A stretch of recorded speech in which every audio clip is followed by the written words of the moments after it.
When my grandmother passed away, I inherited her 3-bedroom terrace home. She had lived there for years without any problems, and the house held many pleasant memories for me, too. I was thrilled to begin this new chapter of raising my daughter in a home with so much family history, and I looked forward to creating more memories within these walls. I had high hopes of finding peace and happiness in this house. However, a few weeks into our stay, things began to take an eerie turn. It started with subtle noises and faint sounds that I brushed off as an old house settling. But soon, those noises escalated into loud bangs that seemed to come from the main bedroom upstairs, which was directly above the living room. Strangely, whenever I mustered the courage to investigate, the sounds would stop.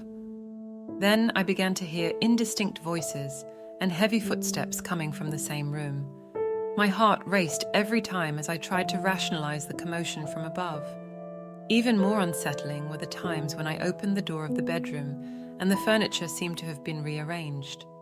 Lights would flicker sporadically or sometimes completely shut off by themselves. I reached a point where I was very frightened and couldn't ignore the disturbances any longer. I consulted with a pastor and he came out to bless the house. For a brief while, there was peace in the house, but it was short-lived. The banging and voices resumed.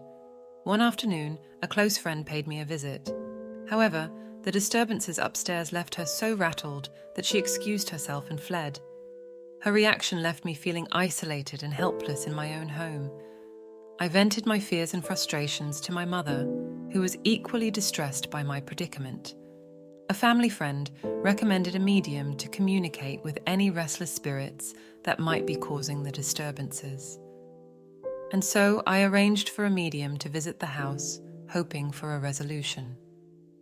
On the day that the medium came to the house, she wasted no time making her way upstairs to the bedroom where the turmoil took place.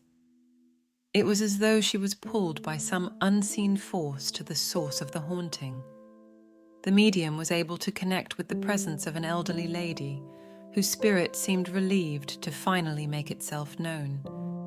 The medium relayed the message that this was, indeed, my grandmother. She had been trying to get my attention because she had a message. After my grandmother passed away, our family had an estate sale and sold off a lot of her possessions. However, I remembered my mother and her siblings being very upset that they couldn't find my grandmother's jewelry. Eventually, they were convinced that she must have sold it.